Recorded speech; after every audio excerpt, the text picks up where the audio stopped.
Debaixo dos pés de milhões de pessoas que caminham pelas ruas da Cidade do México, existe um mundo inteiro que foi deliberadamente enterrado, apagado e esquecido por séculos de conquista e silêncio. Não estamos falando de lendas ou de especulações arqueológicas. Estamos falando de templos reais, de palácios reais, de mercados que movimentavam mais riqueza do que qualquer cidade europeia do século XV, tudo soterrado sob o concreto e o asfalto de uma das maiores metrópoles do planeta. E quando a Copa do Mundo de 2026 levar dezenas de milhões de olhos para a Cidade do México, praticamente nenhum desses olhos vai saber que está olhando para o palco de uma das maiores histórias jamais contadas sobre civilização, poder e destruição. Fique comigo até o fim deste vídeo e prepare-se para ver a Cidade do México como você nunca viu. A narrativa oficial diz que a Cidade do México é uma metrópole moderna, uma das maiores do mundo, com mais de 22 milhões de habitantes na região metropolitana, sede de governo, centro cultural e econômico do México. A narrativa oficial também menciona, de forma superficial, que a cidade foi construída sobre as ruínas de Tenochtitlan, a capital do Império Azteca. Isso você provavelmente já ouviu em alguma aula de história, em algum documentário, talvez até em algum comentário de transmissão esportiva, quando a câmera sobrevoa o Estádio Azteca. Mas essa história está grotescamente incompleta. A verdade é que o que ficou enterrado sob a Cidade do México não é apenas uma cidade. É uma civilização inteira, com uma sofisticação urbana, científica e cultural que os conquistadores espanhóis se recusaram a reconhecer, e que por 5 séculos a história oficial tratou como curiosidade folclórica. Tenochtitlan, no seu auge, era uma cidade de cerca de 300 mil habitantes no início do século XVI. Para ter uma noção do que isso significa, Londres, na mesma época, tinha menos de 80 mil pessoas. Paris mal chegava a 200 mil. A capital azteca era uma das maiores cidades do mundo, construída em cima de um lago salgado, conectada ao continente por 3 grandes avenidas elevadas. As calçadas, cada uma com mais de 10 quilômetros de extensão. A cidade tinha aquedutos que traziam água doce das montanhas, um sofisticado sistema de diques que controlava as cheias do lago, jardins flutuantes chamados chinampas que produziam alimento para toda a população, e um mercado central, o mercado de Tlatelolco, que, segundo o conquistador Hernán Cortés em carta ao rei Carlos I da Espanha, tinha mais do dobro do tamanho do mercado de Salamanca, na Espanha, e funcionava com uma organização que deixou os soldados espanhóis perplexos. O cronista Bernal Díaz del Castillo, que participou da conquista e escreveu sobre ela décadas depois, registrou a visão de Tenochtitlan como algo que parecia tirado de um sonho, com torres, pirâmides e canais que os europeus jamais tinham imaginado que poderiam existir no Novo Mundo. E hoje, tudo isso está debaixo dos seus pés quando você caminha pelo centro histórico da Cidade do México. Mas não são apenas os astecas que estão escondidos ali. Antes deles, e em regiões que hoje também integram a grande metrópole, existia Teotihuacan, uma cidade ainda mais antiga e ainda mais misteriosa, cujo nome em náhuatl significa algo próximo de o lugar onde os homens se tornam deuses. Teotihuacan foi uma das maiores cidades do mundo antigo, com uma população estimada entre 100 mil e 200 mil habitantes no seu auge, por volta do ano 400 da Era Cristã. Ela tinha a Pirâmide do Sol, com mais de 65 metros de altura, e a Pirâmide da Lua, alinhadas com precisão astronômica com os movimentos celestes que os teotihuacanos observavam e registravam com uma exatidão que espanta os astrônomos contemporâneos. Teotihuacan influenciou diretamente os astecas, os maias e praticamente todos os povos da Mesoamérica. E ela fica a menos de 50 quilômetros do centro da Cidade do México, dentro do que hoje é a região metropolitana. E os maias? A conexão dos maias com a Cidade do México é menos direta geograficamente. Seu coração estava no que hoje é o sul do México, Guatemala, Belize, Honduras e El Salvador. Mas a influência maia chegou à região central do México por meio de séculos de comércio, guerra, migração e intercâmbio cultural. Quando os arqueólogos escavam sob o centro histórico da Cidade do México, eles encontram camadas de história que incluem artefatos de origens diversas, incluindo influências maias misturadas com culturas locais. O que está escondido sob a Cidade do México não é apenas a história asteca. É a história de toda a civilização mesoamericana, uma das mais sofisticadas que a humanidade já produziu. E por que isso nunca foi contado direito? Por que você vai à Copa do Mundo de 2026, assiste a um jogo no Estádio Azteca, caminha pelo centro histórico da Cidade do México e provavelmente não vai ter a menor ideia da profundidade do que está pisando?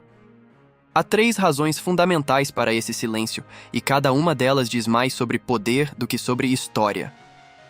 A primeira razão é política e colonial. A conquista espanhola não foi apenas uma conquista militar. Foi uma conquista cultural sistemática e deliberada. Hernán Cortés chegou ao território azteca em 1519 e em 2 anos destruiu Tenochtitlan, pedra por pedra, utilizando os próprios aliados indígenas dos aztecas que tinham interesse em derrubar o império que os dominava. Mas depois da vitória militar, veio algo ainda mais devastador.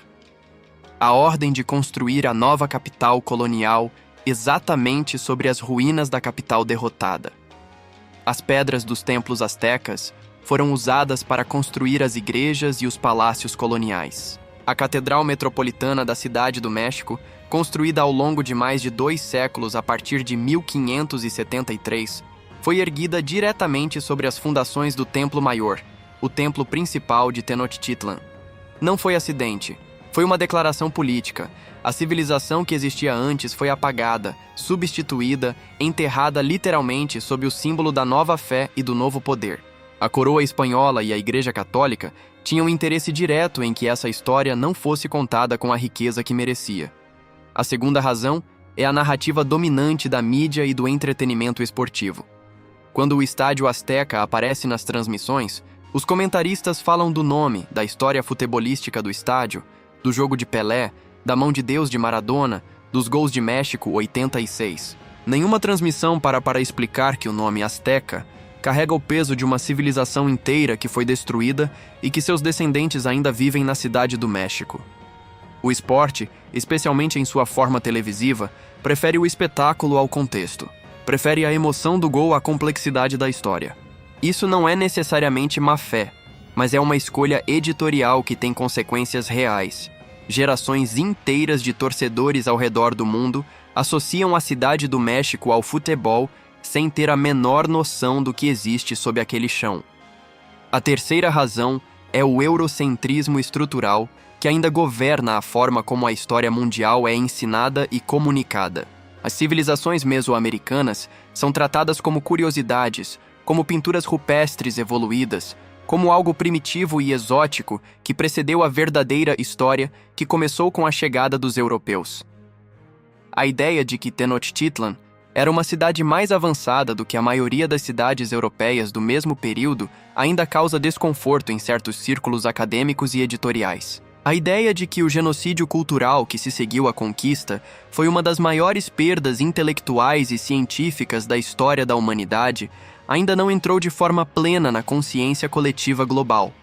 E o futebol, com seu alcance de bilhões de espectadores, poderia ser um veículo extraordinário para essa conscientização. Mas até hoje, não tem sido.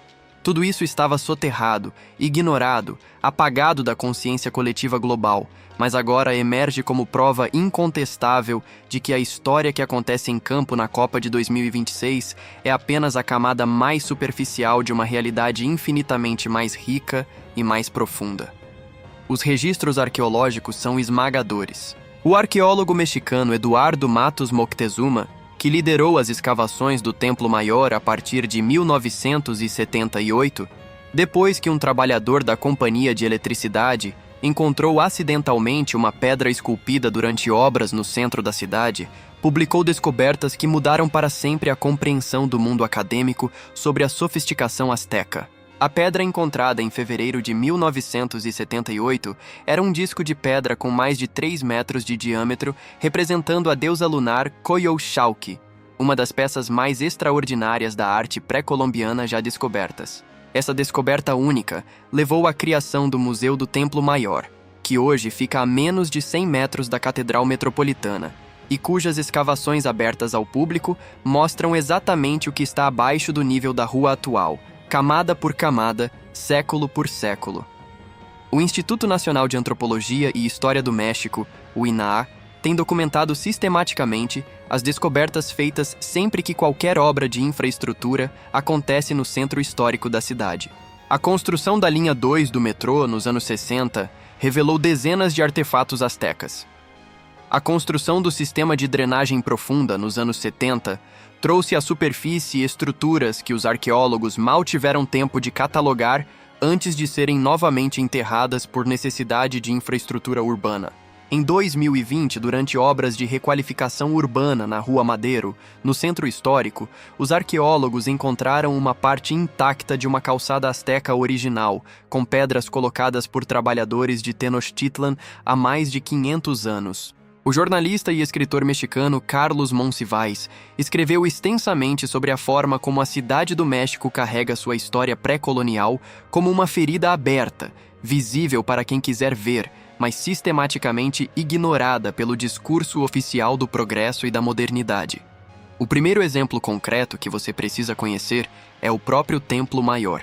Quando você está na Praça da Constituição, o Zócalo, olhando para a Catedral Metropolitana, está olhando diretamente para o lugar onde ficava o coração religioso e político de Tenochtitlan. O Templo Maior era uma pirâmide dupla dedicada a dois deuses, Huitzilopochtli, deus do sol e da guerra, e Tlaloc, deus da chuva e da fertilidade. A pirâmide tinha cerca de 60 metros de altura em seu estágio final de construção, e os astecas a reconstruíam e ampliavam por cima das versões anteriores a cada ciclo de 52 anos, que era o período que os astecas chamavam de atadura de anos.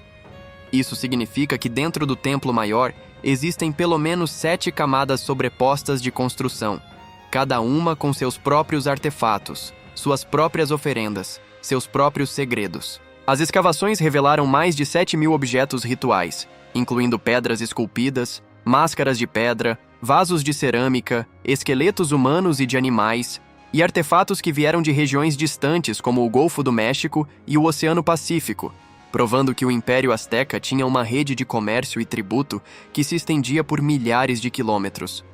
Hoje o sítio arqueológico fica aberto ao lado da catedral, separado por uma grade. Qualquer torcedor que for à Cidade do México para a Copa de 2026 pode cruzar a rua depois de um jogo e estar parado em cima de um dos sítios arqueológicos mais importantes das Américas. O segundo exemplo é o Estádio Azteca em si. Inaugurado em 1966, o Estádio Azteca tem capacidade para mais de 87.000 pessoas e é o único estádio do mundo que sediou 2 finais de Copa do Mundo. Em 1970, quando o Brasil de Pelé conquistou o tricampeonato, e em 1986, quando a Argentina de Maradona venceu a Alemanha Ocidental. Em 2026, o Azteca receberá a partida de abertura da Copa, e com ela a atenção de talvez 1 bilhão de pessoas. O que quase ninguém sabe é que o terreno onde o estádio foi construído, no bairro de Pedregal de San Ángel, no sul da Cidade do México, é uma região de escoamento de lava do vulcão Xitle, que entrou em erupção aproximadamente 2.000 anos atrás, e essa erupção cobriu e preservou sob a lava sítios arqueológicos pré-astecas, incluindo o complexo de Cuicuilco, uma das cidades mais antigas da Mesoamérica, com uma pirâmide circular que pode ter entre 2.000 e 3.000 anos de existência. Cuicuilco fica a menos de 5 quilômetros do Estádio Azteca. A região sul da Cidade do México é literalmente um arquivo geológico e arqueológico de 3.000 anos de história humana contínua, e ela vai receber o jogo de abertura da Copa mais importante da história recente do futebol. O terceiro exemplo é Tlatelolco, hoje o bairro conhecido na história recente do México pelo massacre de estudantes em outubro de 1968, às vésperas dos Jogos Olímpicos do México. Mas antes de ser o símbolo da repressão política moderna, Tlatelolco era a cidade irmã de Tenochtitlan, separada dela por um canal, com seu próprio mercado que era o maior centro comercial da Mesoamérica. O mercado de Tlatelolco, segundo os registros dos próprios conquistadores, funcionava com uma especialização por produtos que só seria vista novamente nas grandes bolsas de comércio europeias séculos depois. Havia setores específicos para ouro, para penas de aves exóticas, para cacau, para tecidos, para alimentos, para escravos, para plantas medicinais. Havia juízes circulando pelo mercado para resolver disputas comerciais na hora. Havia um sistema de pesos e medidas padronizado. Hoje, no coração do bairro de Tlatelolco, existe a Praça das Três Culturas, onde você pode ver ao mesmo tempo as ruínas da pirâmide asteca de Tlatelolco, a igreja de Santiago Tlatelolco, construída pelos espanhóis no século XVI, e os prédios modernos de concreto construídos no século XX.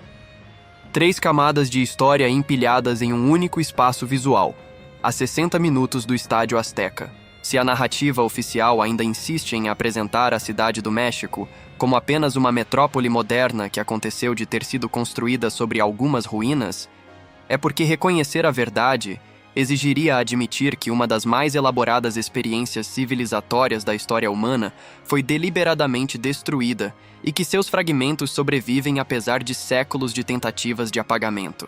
A grande lição é que o futebol, quando jogado em lugares com essa profundidade histórica, não é apenas futebol. É a camada mais recente de uma história que começou muito antes das regras de Cambridge, muito antes dos campeonatos nacionais, muito antes da FIFA. Quando o Brasil entrar em campo na Copa de 2026 na Cidade do México, e sabemos o quanto o Brasil precisa deste hexacampeonato, o quanto toda uma geração de torcedores carrega esse peso, os jogadores vão pisar num gramado que fica sobre uma das cidades mais extraordinárias que a humanidade construiu. Não é metáfora. É geologia, é arqueologia, é história. E isso muda a forma como você deveria olhar para cada partida que vai acontecer ali. A Copa de 2026 vai trazer o mundo para o México, para os Estados Unidos e para o Canadá pela primeira vez em formato de 48 seleções, a maior Copa da história. Vai ser espetacular, vai ser emocionante. Mas se você for à Cidade do México, ou se você assistir de casa a cada partida filmada com aquela câmera de drone que sobrevoa a metrópole, eu quero que você veja o que está abaixo. Quero que você lembre que aquele chão tem mais de 5 séculos de silêncio forçado e que a Copa de 2026 é uma oportunidade única para o mundo inteiro olhar para aquela cidade e finalmente enxergar tudo que ela carrega. E agora que você conhece as civilizações astecas e maias que estão escondidas sob a Cidade do México, fica claro que o futebol é muito mais do que o que a gente vê no campo. Se você achou essas descobertas tão fascinantes quanto eu, não guarde só para você. Curta este vídeo, compartilhe com seus amigos e se inscreva no canal para continuar acompanhando as próximas revelações do Curiosidade Insana. Nos cards finais, você vai encontrar outros vídeos igualmente surpreendentes para mergulhar ainda mais fundo nos maiores segredos da história do futebol. Até a próxima curiosidade!